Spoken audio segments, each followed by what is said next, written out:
Hello, good evening. Hope you're all very well. Welcome to Monday. How's your lives? You all right? You guys are chatting about giraffes in the chat. I think you're arriving for the chat earlier and earlier. It's really quite funny. I've been having a nice relax in the office and reading my book and hiding from my dog.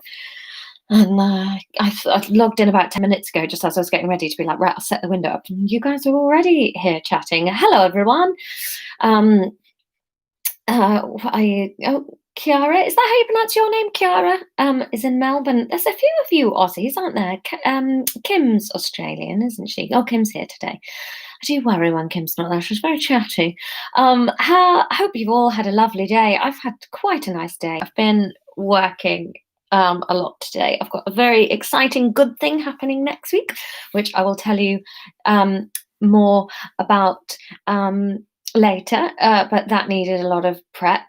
And the dog is going backwards on house training. I'm not entirely sure why, but she's weed in the house 3 times today, which is a bit frustrating.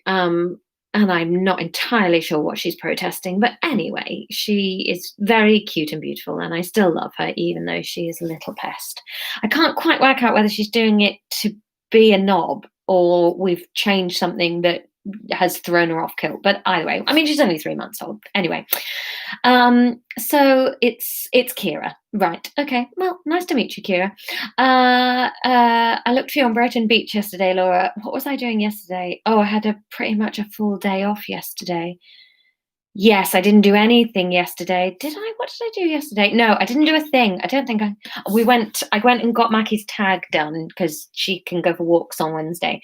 So I went and got that done, and I went to the garden centre and bought compost, and then I repotted some things that needed potting, and I put my wisteria in the ground. That was all I achieved yesterday. I did not make it to the beach, but Hus Bandit was in town, I believe.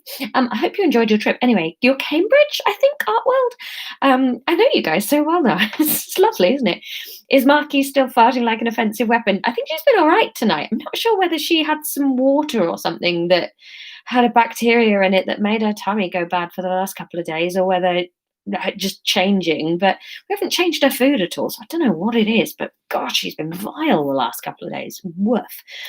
Right, I should find the chapter, shouldn't I? I've hidden it. I've lost it somewhere because I've been working on all sorts of things today. Where is it? The Audience Adventure 2. Here it is.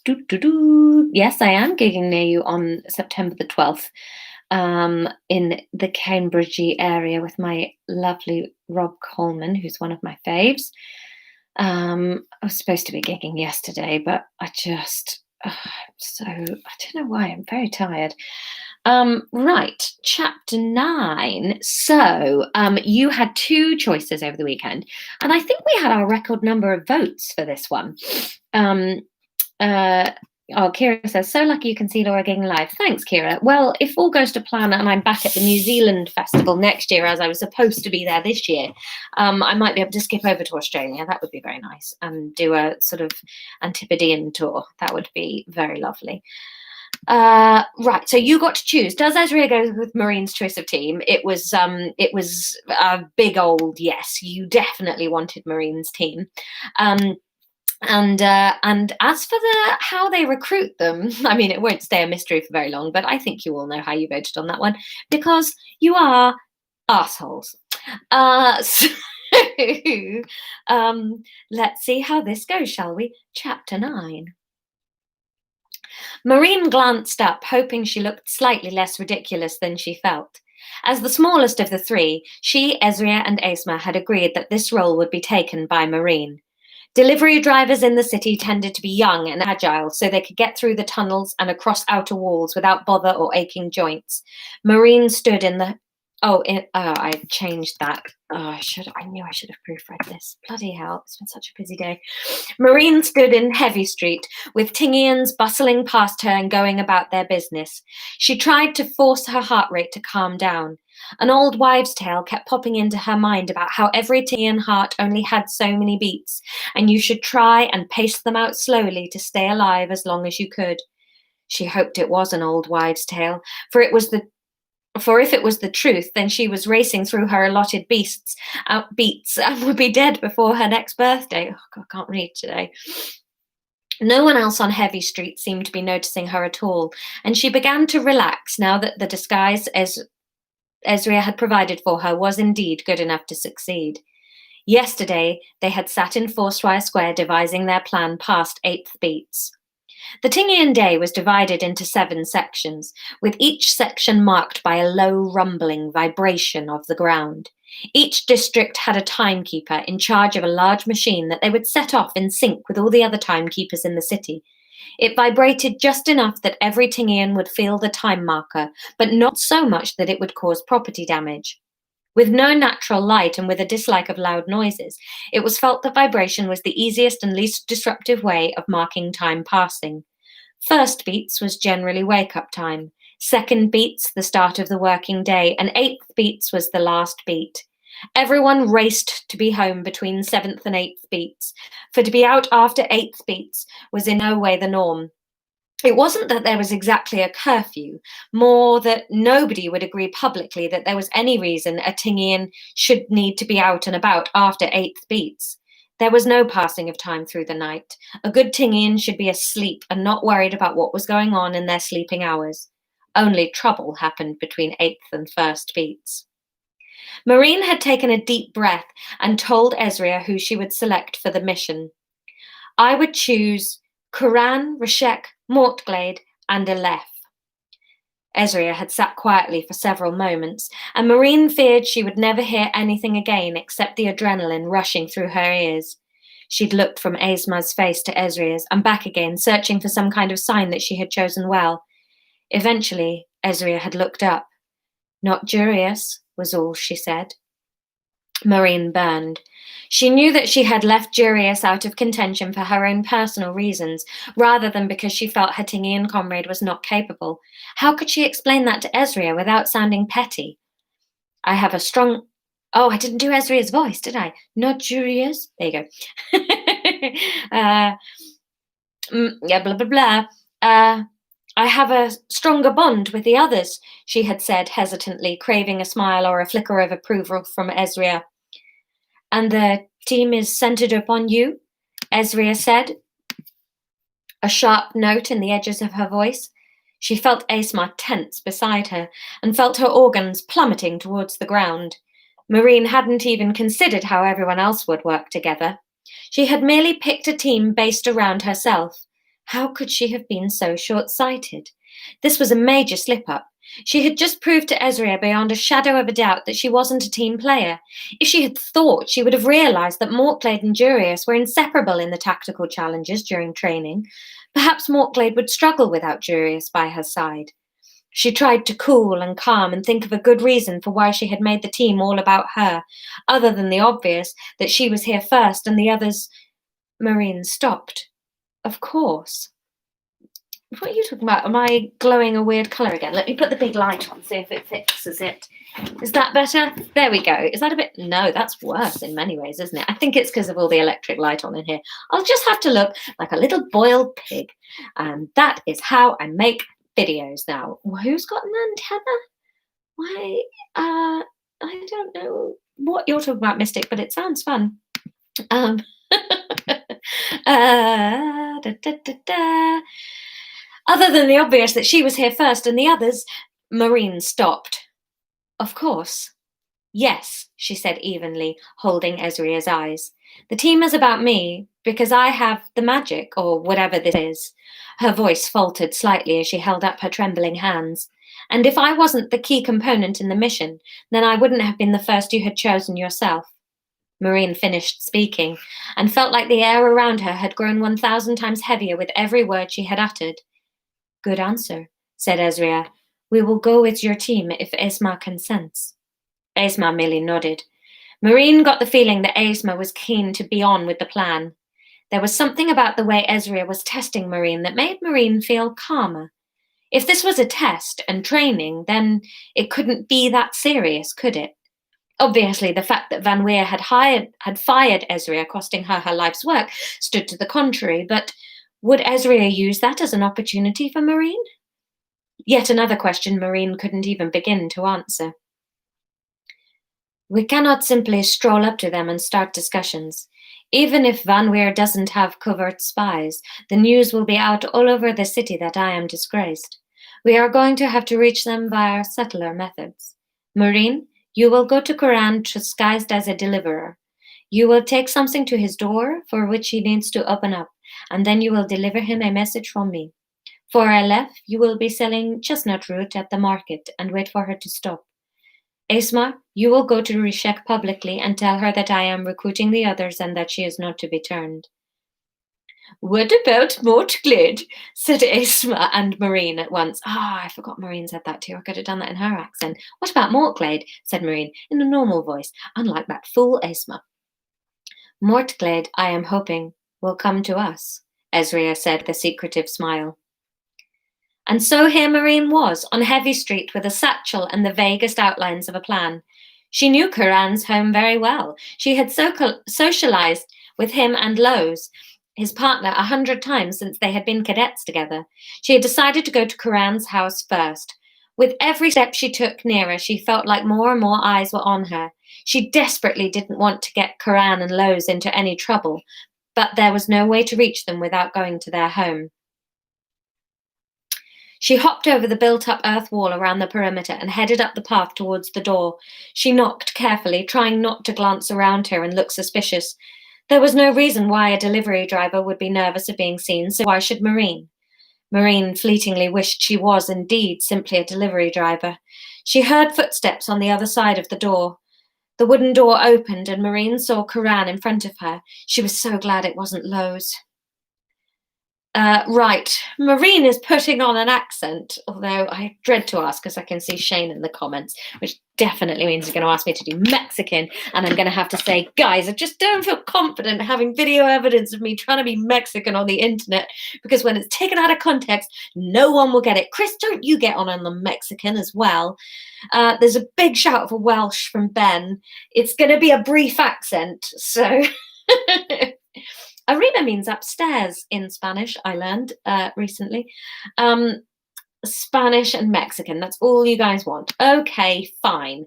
This is this is the only time you're getting Argentinian, a human hairball, 1,000 points for a wonderful pun. Spanish, I'm from Spain. A package for you, said... This is Italian, isn't it? That's Thingy's wife back again, isn't it? I've just been doing my Spanish Duolingo. What was the accent like? Juan, estudiante. Package for you, said Marine in a thick accent that she hoped would disguise her voice. It fucking did. Did Curran have an accent? I haven't written one down. Oh, Curran hasn't said anything yet. Let's give Curran the Welsh accent then, shall we? Let's do that. Oh, Doug, that's a new name. Klingon. I don't even know what that is, mate. I'm not a nerd. I am a nerd. I'm just a D&D nerd rather than a space nerd. Let's give Curran Welsh. He can be Welsh. We'll have a Welshman, shall we? Who from? Curran asked, already suspicious. District 20. Oh, for fuck's sake, Spanish. Juan. Los Estudiantes, District 9, oh, for fuck's sake, District 219, said Marine. They're going to think this delivery driver is not well at this rate, isn't it? A district... Apparently this accent comes with a hand gesture that's probably very culturally suspicious. District 200, this is Russian. Fucking hell, I just can't do accents at all, can I? I need to write Welsh down on my little post-it note to remind me that I've put that in place for Quran. Los Estudiantes, District 219, said Marine, pretending to read the label on the package. She willed Curran to recognize the district number as Ezria's badge number. Curran looked up. 219? He questioned, and Marine willed And Marine willed Karan to recognize things a little less. Right, that was a funny joke until I fucked it all up. Let's start this again. District 219, said Marine, pretending to read the label on the package. She willed Karan to recognize the district number as Ezria's badge number. Karan looked up.